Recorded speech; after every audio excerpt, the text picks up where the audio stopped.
Na Prever FM, você começa o dia bem informado. 7h07, voltamos com o primeiro jornal na Prever FM. É com satisfação que nós estamos recebendo aqui na bancada do primeiro jornal a pneumologista, a doutora Irma Godoy. Doutora Irma, bom dia, satisfação em tê-la aqui mais uma vez. Bom dia, André. Márcio, desculpa, o André está aqui do outro lado. Bom dia a vocês todos. Para mim é um prazer enorme estar aqui, né? Porque a gente que é pneumologista ou médico de uma forma geral, pai e mãe também, se fosse o caso, toda oportunidade que a gente recebe para falar sobre e alertar sobre os cigarros eletrônicos, que é o que nós vamos falar aqui, é muito importante. Então a gente tem sempre grande preocupação e está sempre disposto a falar sobre isso, porque o alerta é extremamente necessário. Muito obrigada pela oportunidade. Nós é que agradecemos. Agora, doutora Irma, por mais que se fale, por mais que entrevistas sejam feitas na grande imprensa, aqui no primeiro jornal, parece que a quantidade de informações relacionadas à venda do vape, aqui em Botucatu recentemente, inclusive, né? Uma operação da polícia tem aumentado consideravelmente. O que acontece? As pessoas desconhecem, não dão bola para informação como profissionais da área da saúde, como a senhora, nos passam a respeito do malefício que esse cigarro eletrônico causa? Então, o problema é que essa forma, né, de uso do tabaco e da nicotina, ela está direcionada para uma população muito jovem, né? A indústria do tabaco foi muito cruel, digamos assim, né? E desenvolveu um produto extremamente atraente. Ele é colorido, ele é doce, ele não cheira cigarro, ele é bonito, né? E ele acabou criando, então, um apelo para esse grupo mais jovem muito grande.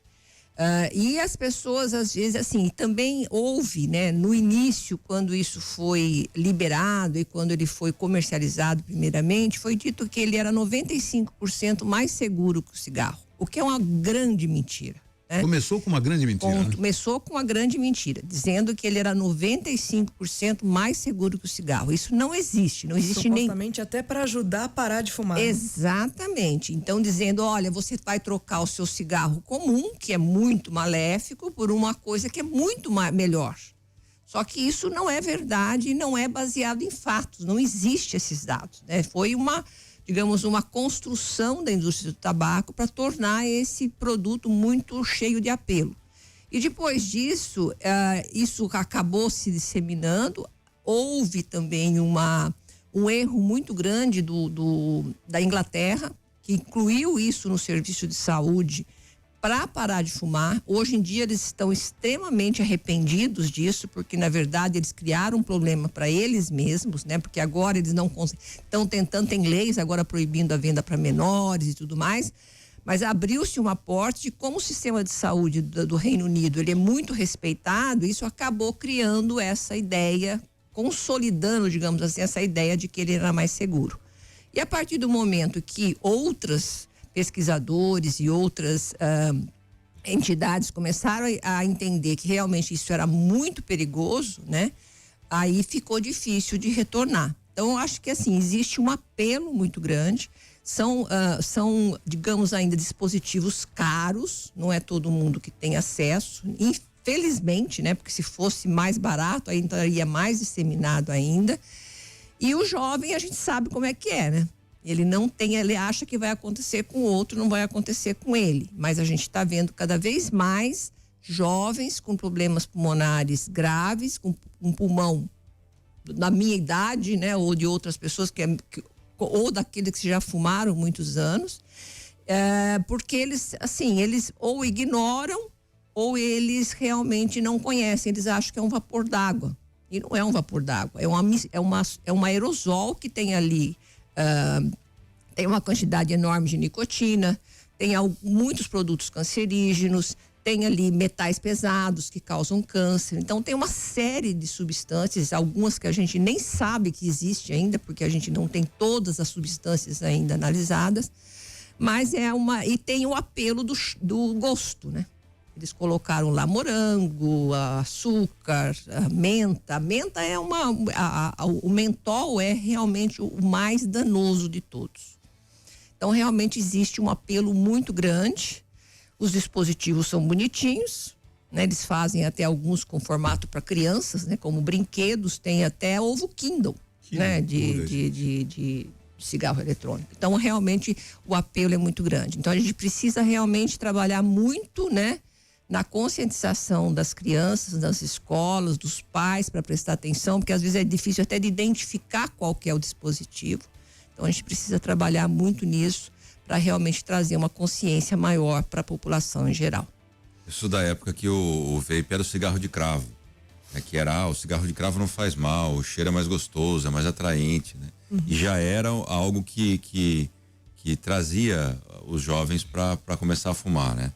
E mesmo assim, o cigarro de cravo ainda deixava a roupa impregnada, a gente via a fumaça, se incomodava de cheirar aquilo para quem não usava. Eu ficava incomodado porque eu tinha bronquite, então tinha esse incômodo. Agora o vape não tem nada disso, né? Ele não deixa a roupa cheirando.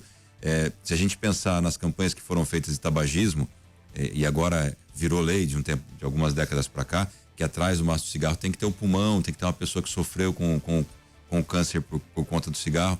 Mas o vape a gente não vê nada disso. Parece que essa é a minha pergunta, quero chegar até aqui. Se você vê uma pessoa que fuma um cigarro normal, eu olho para ele e eu vejo o pulmão escuro. Se eu vejo uma pessoa que fuma o vape, eu vejo um pulmão clarinho. De que forma essas substâncias são maléficas para o organismo? Né? Na área médica, de que forma isso faz mal para o organismo? Quais são as principais substâncias? A senhora já citou algumas aí, entre elas a nicotina. De que forma isso danifica o organismo da pessoa? Então, algumas substâncias são comuns, né? Nos dois tipos de cigarro.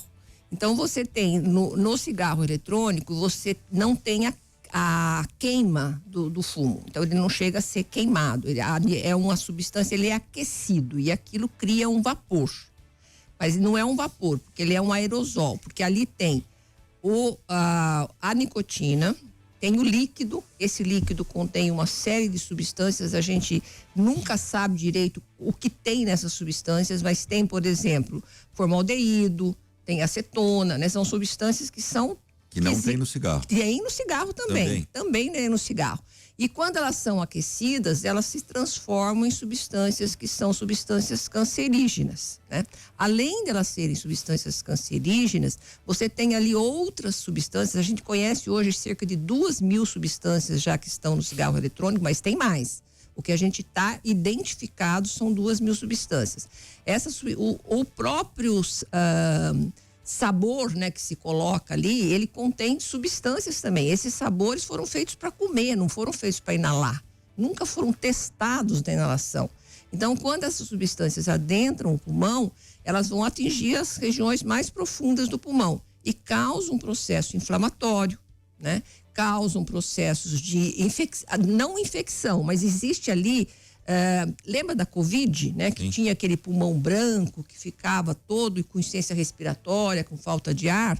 Então teve, antes da Covid nos Estados Unidos, teve digamos assim, um surto que a gente chama de EVALI, que é um pulmão relacionado ao cigarro eletrônico, que causa as mesmas alterações que nós vimos muito na Covid, aquele pulmão branco. Então ele não é clarinho, né? Ele pode ficar branco totalmente, que é um processo inflamatório que leva à insuficiência respiratória, que levou à morte de mais de 60 jovens, né?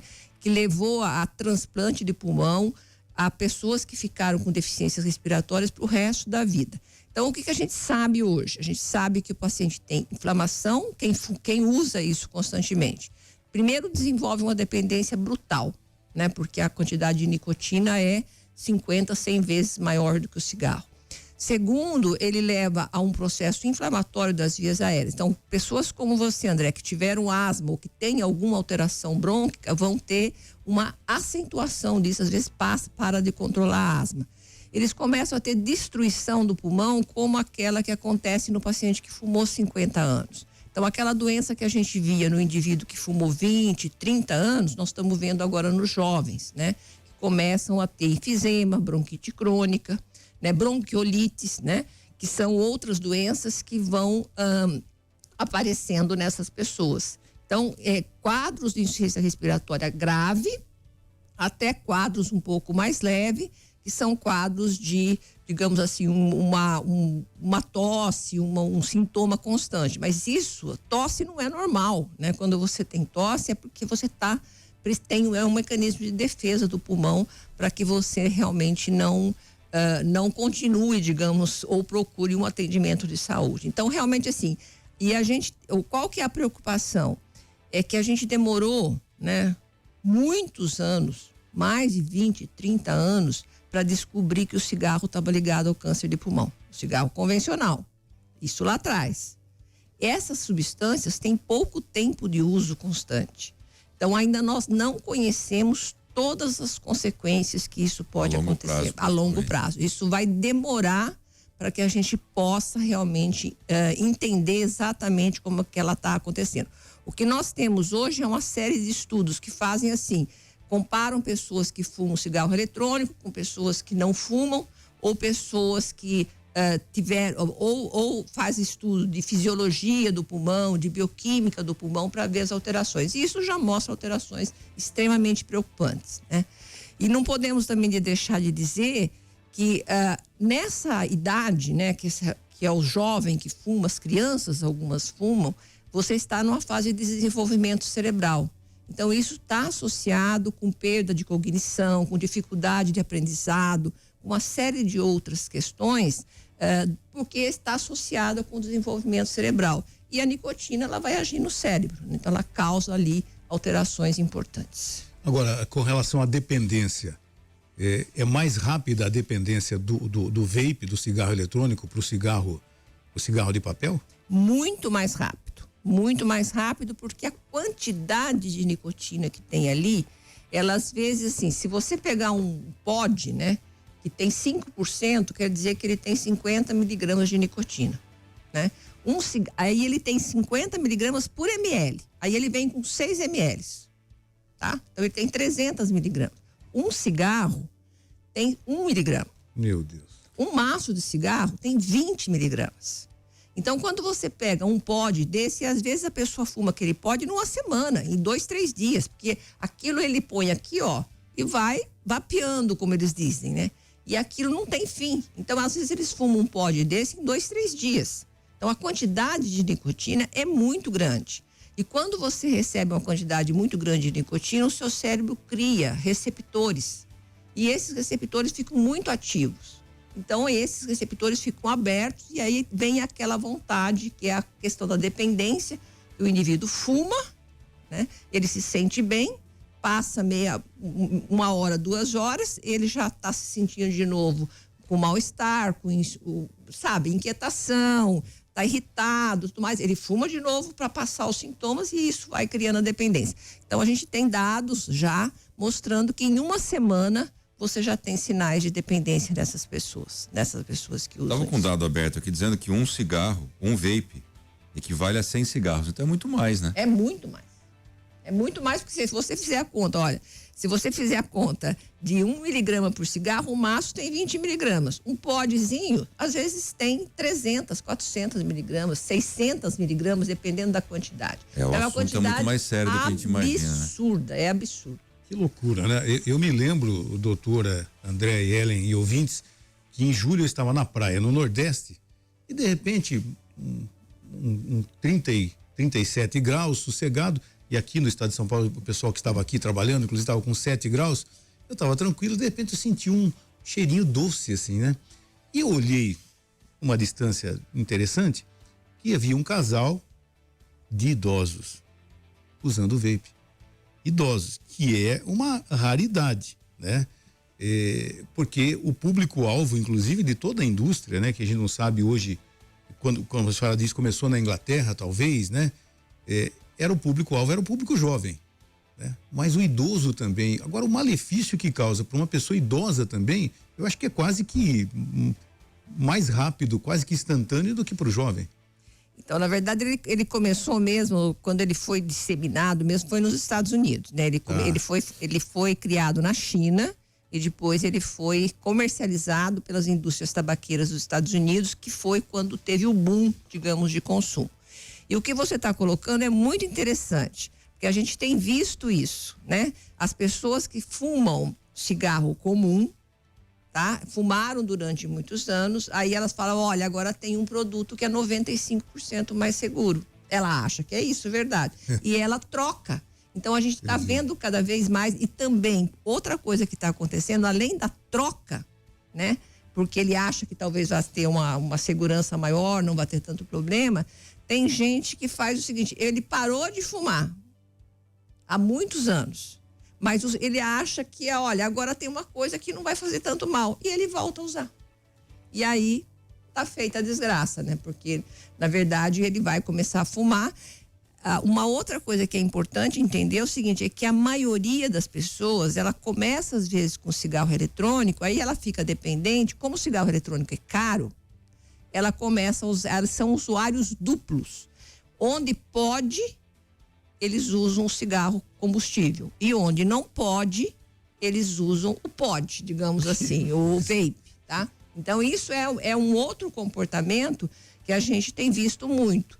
E só pegando o gancho da Jéssica, que falou a respeito de parar de fumar com isso, né? O que a gente vê na maioria dos casos das pessoas que tentam parar de fumar com o vape, ela para de fumar, ela tenta parar, ela substitui o cigarro comum pelo vape nessas condições em que ela não pode fumar, porque cheira, porque vai incomodar as pessoas, e no resto do tempo ela continua fumando cigarro. Então, além dela fumar um, ela fuma dois.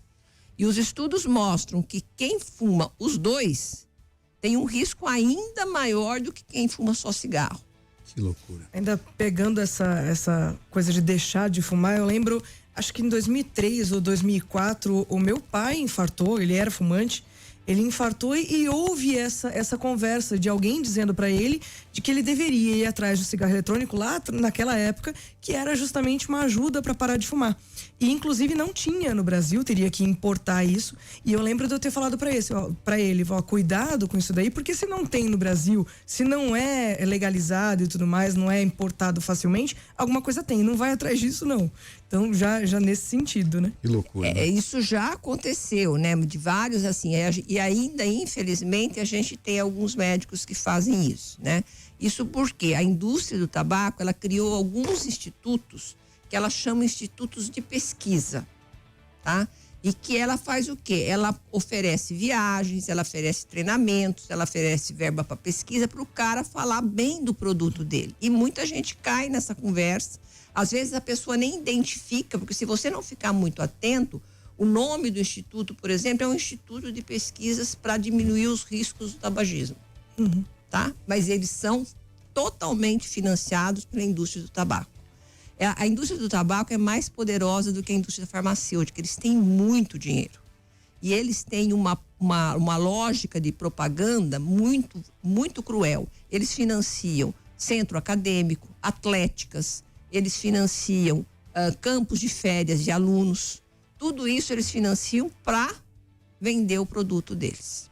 Até a minha pergunta é em relação a isso. Eu acabei sendo, até por causa do meu pai, fumante passiva por boa parte da minha vida, se não quase toda, né? E a minha dúvida é justamente em relação a isso. O fumante passivo, aquela pessoa que está do lado de quem consome o cigarro, a gente já sabe dos malefícios, que às vezes é até muito maior de quem coloca o cigarro efetivamente na boca. Com o vape acontece a mesma coisa? Quem está do lado sofre muito mais? A mesma coisa. A gente já tem vários estudos, né?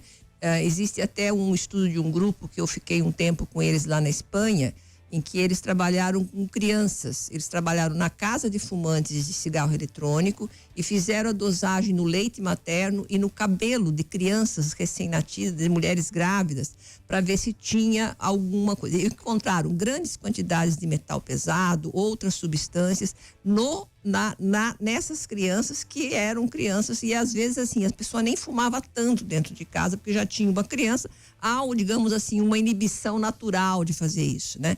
Mas todos os estudos que mostram a exposição passiva também mostram que você tem, as repercussões são exatamente as mesmas, né? Porque, na verdade, assim, se você imaginar bem, o fumante passivo, ele está inalando a mesma coisa que o outro, não é diferente, né?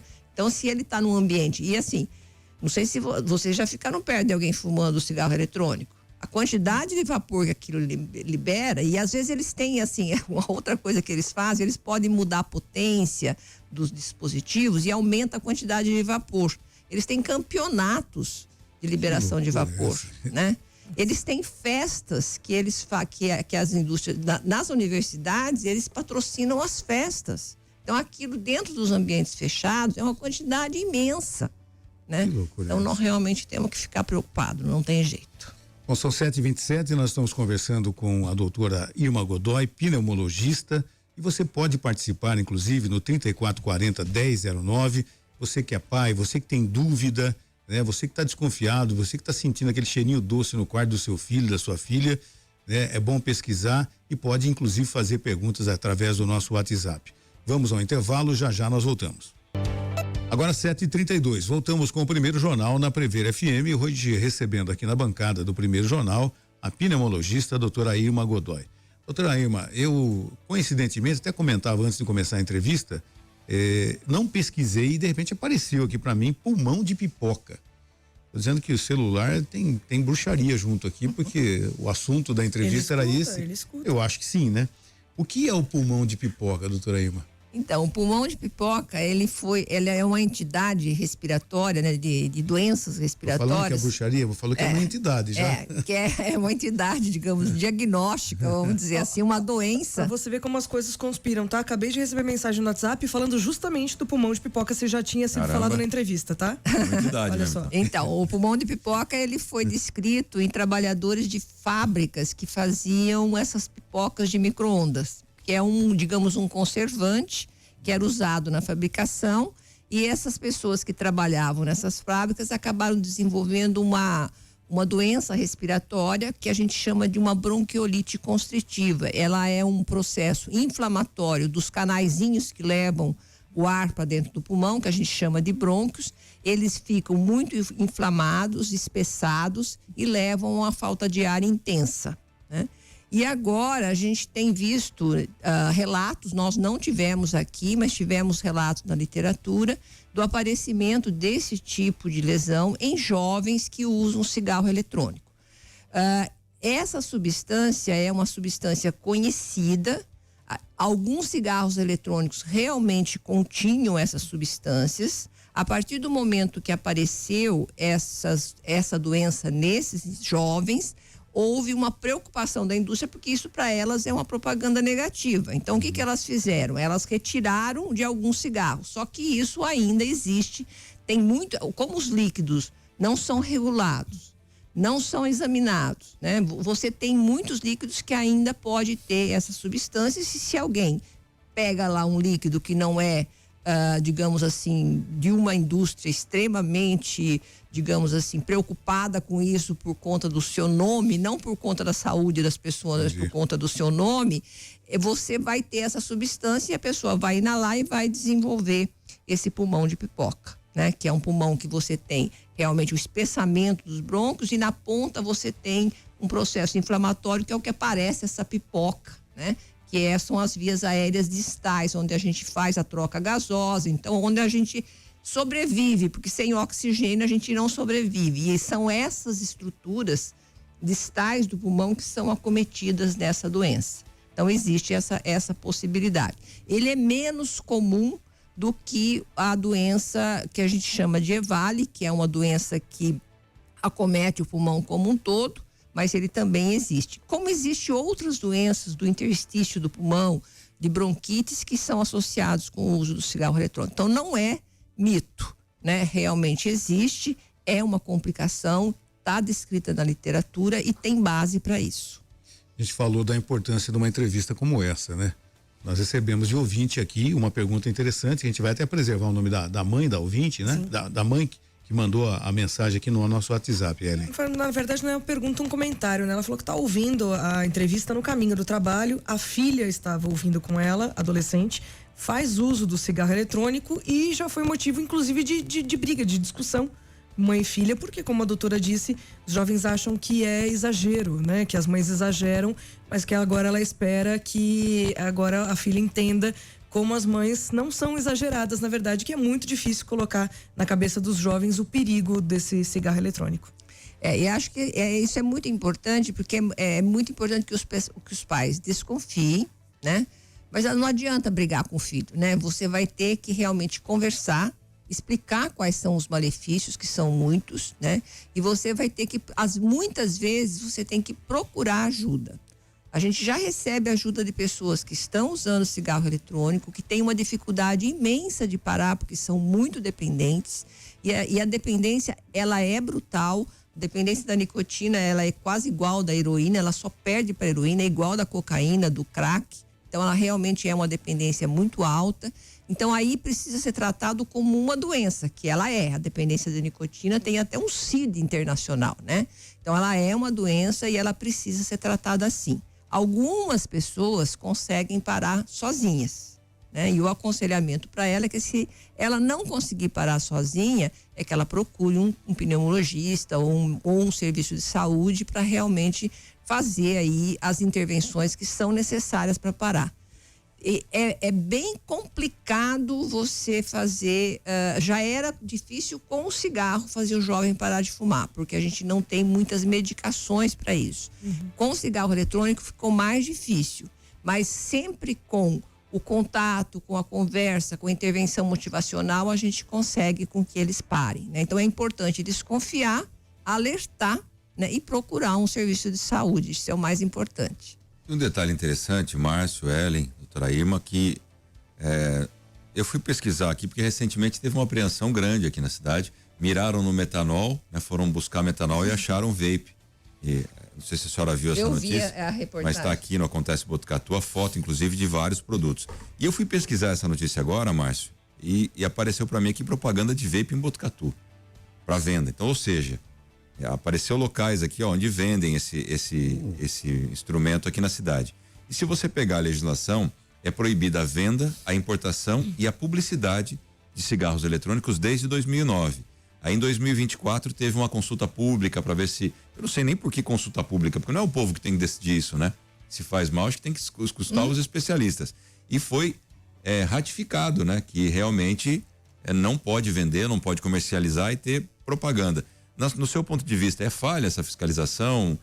Porque a mãe que mandou mensagem pra gente, às vezes nem sabe que é proibido, mas minha filha tá usando, compra com facilidade. Não é o tráfico de drogas que vende o vape, você compra em tabacarias. Então, André, na verdade é o seguinte, ele é proibido, né? Você não pode, e agora nessa última versão que teve, inclusive foi feito um alerta para que realmente aumentasse a fiscalização, a apreensão. Esses dispositivos, eles são entregues nas grandes cidades até pelo iFood, né? Por esses aplicativos de liberação de alimentos, eles entregam isso e vendem. Só que agora, sim, existe na lei uma possibilidade, né? De, se você pega alguém vendendo isso, você pode perder o seu CNPJ. Então, hoje já existe, isso é lei. Então, realmente existe isso. Pouco divulgado, né? Pouco divulgado, mas você pode perder o seu CNPJ se você for flagrado aí vendendo esses dispositivos. E se você lembrar bem, né, quando teve a lei de proibição do tabaco, houve uma participação popular muito grande. As pessoas a partir do momento que a lei foi estabelecida, você tinha vigilância sanitária, você poderia denunciar anonimamente e aquelas pessoas, o dono do estabelecimento era multado, então você tinha isso, tá? Agora a gente percebe o seguinte, existe uma tolerância com relação ao cigarro eletrônico, mas você tem a mesma possibilidade de denunciar, porque assim, por mais que você faça, o que o poder público faça, ele não consegue inibir tudo, tá? Se você for para os Estados Unidos, o próprio representante do FDA dos Estados Unidos diz o seguinte, grande parte do que vende, ele é contrabandeado nos Estados Unidos. Então, eles entram com aquelas barreiras que tem nos Estados Unidos, que são extremamente eficientes, eles barram, e a maioria dos cigarros eletrônicos que são vendidos nos Estados Unidos não são oficiais, eles são de contrabando.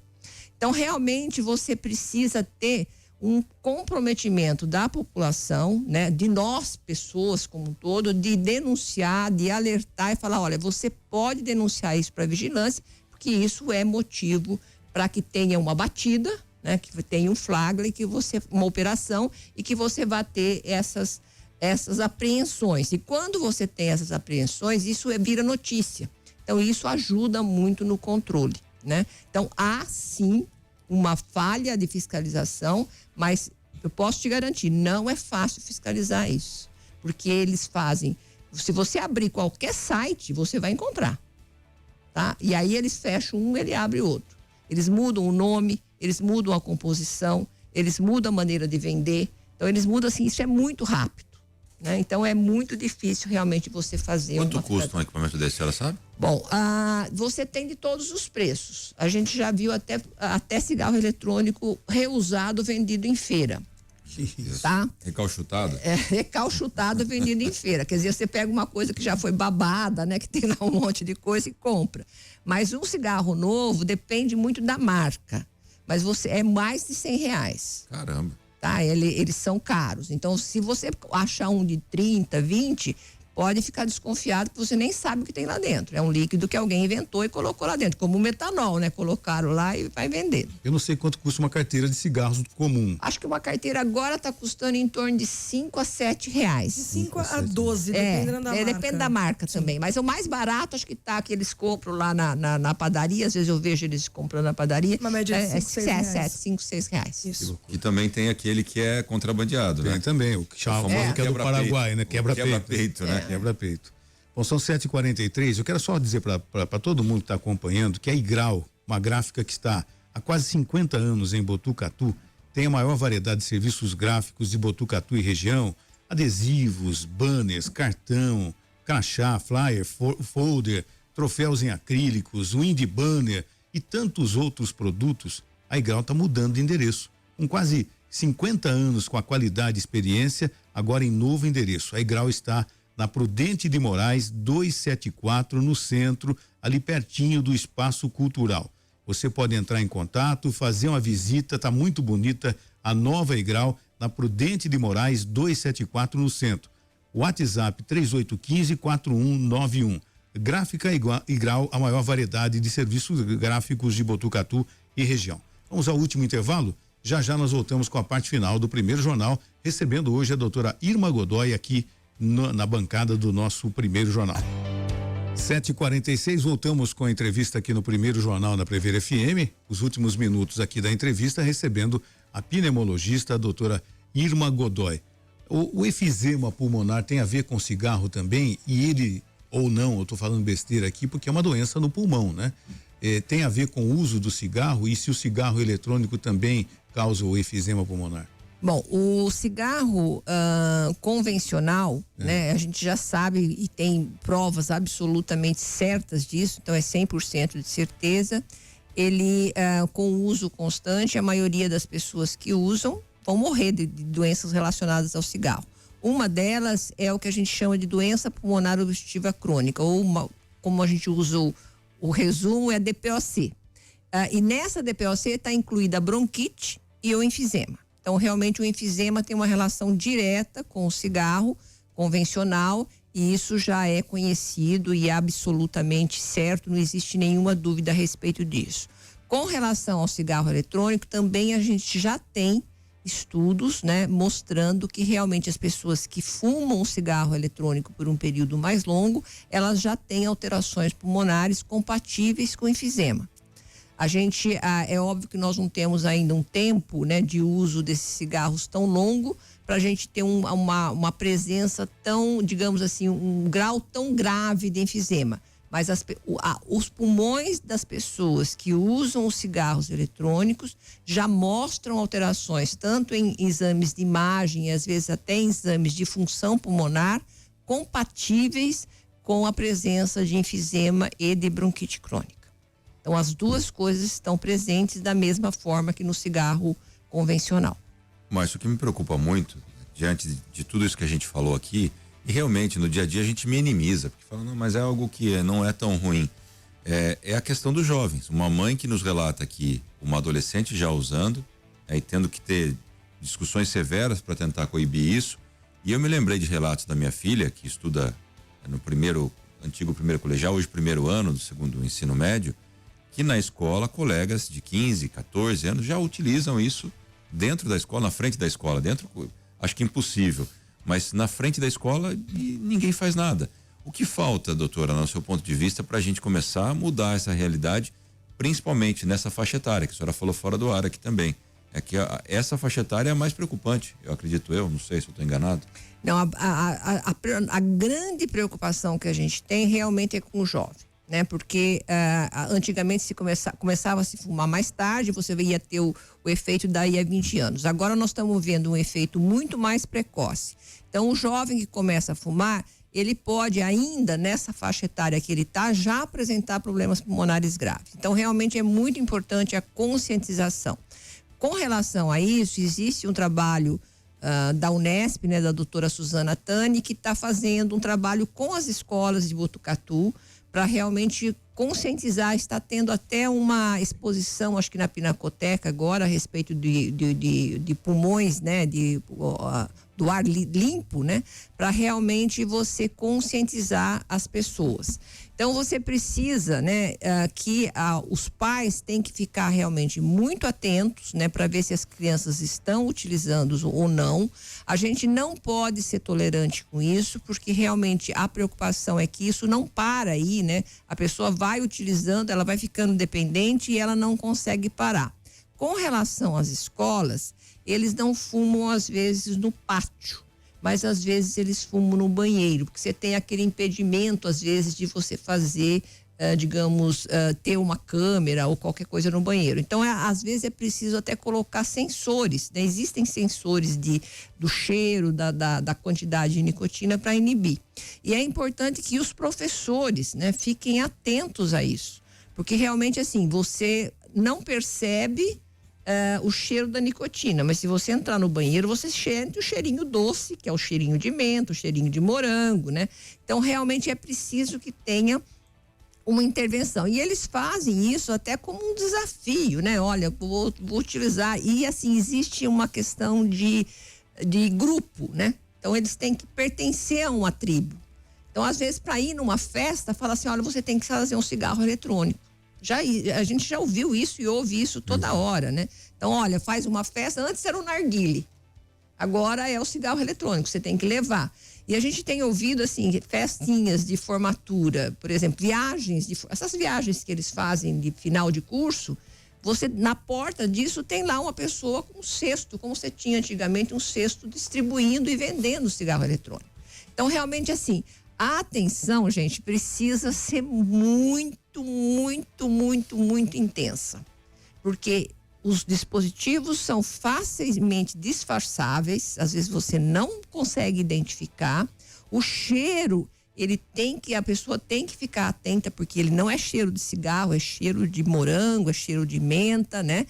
E o jovem tem, por natureza, uma tendência a minimizar o efeito, porque ele fala, não, eu sou jovem, meu pulmão é bom, isso não vai acontecer comigo. E acontece, né? E aí quando acontece, ele se arrepende. Nós temos um caso de uma menina, que é a Laura, que é uma menina que faz até propaganda, que ajuda a gente na conscientização. Essa menina teve um câncer de pulmão com 26 anos de idade. E hoje ela é uma ativista contra o tabaco. Ela chama-se, até o site dela chama Poxa Vida Laura. Poxa Vida Lau. Ela é do Instagram e ela faz uma campanha muito grande, porque ela falou assim, eu fui num evento com ela, eu fiquei emocionada, porque ela falou... De Botucatu? Não, ela é de Brasília. Porque eu fui num evento com ela, porque nós descobrimos ela no programa da Unesp, e ela fala assim, eu me senti na obrigação de fazer isso. Só que o que aconteceu? Essa menina faz digamos assim, uma conscientização muito clara, e ela recebe, gente, um número de haters, de pessoas que agridem, que ofendem ela, que é uma coisa absurda. Então, assim, a gente dá o maior apoio para ela, porque ela é extremamente importante para isso. Então, realmente, você tem casos muito graves, e câncer de pulmão é um deles. Doutora, já existe, eu me lembro de ter feito essa pergunta alguns meses atrás, quando a senhora esteve aqui. Já existe morte por uso do cigarro eletrônico? Então, já você teve, assim, você tem, aqui no Brasil a gente não tem uma descrição ainda, porque assim, a gente nem consegue identificar todo mundo que usa, né? Mas nos Estados Unidos, durante a epidemia do EVALI, morreram 60 pessoas, foram mais de 2.000 casos, alguns sofreram transplante de pulmão, então realmente pode matar e mata jovem, né? O que é um crime, né? Uma pessoa que está iniciando sua vida. Qual que é a orientação para os pais, né, que acompanharam esse nosso bate-papo, essa prestação de serviço que nós fizemos hoje, com relação à preocupação com os filhos estarem usando? Então, a minha recomendação seria que, olha, primeiro os pais fiquem atentos, né? Então, que conversem com os filhos. Eu sempre tenho um pouco de receio de falar assim, não, você tem que ficar espionando, né?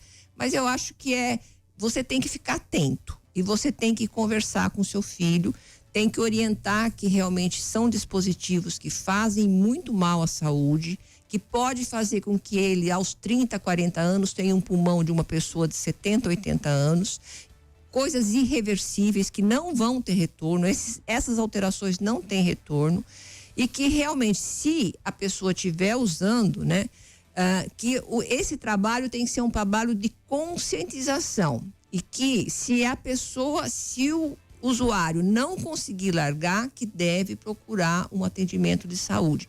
Isto é uma doença. Ela se chama transtorno de dependência de nicotina, tem um CID, que é a classificação internacional de doença e que deve ser tratado como tal. Ela não é só, digamos, um hábito, ela é uma doença. Então é importante que os pais tenham consciência disso e que nunca, né, pensem que aquele aerosolzinho que tem um cheirinho gostoso, que tem uma aparência bonitinha, não vai fazer mal. Ele é, digamos, o lobo atrás, se mostrando de cordeiro. Então realmente é preciso ter muita atenção e muito cuidado, né? E a gente tem na Unesp e outros médicos também têm serviços que ajudam as pessoas a parar de fumar, né? Então realmente é importante que isso seja divulgado. Doutora Irma, muito obrigado por ter aceitado mais uma vez o nosso convite. Com certeza vai ser convidada outras vezes, um assunto bastante importante e bastante preocupante. Muito obrigado, bom dia, doutora. Muito obrigada a vocês pela oportunidade de mais uma vez alertar a respeito dos riscos do cigarro eletrônico. Eu estarei sempre à disposição para fazer esses alertas, porque a gente considera isso uma condição de saúde muito grave. Muito obrigada. Você ouviu Primeiro Jornal Previr FM.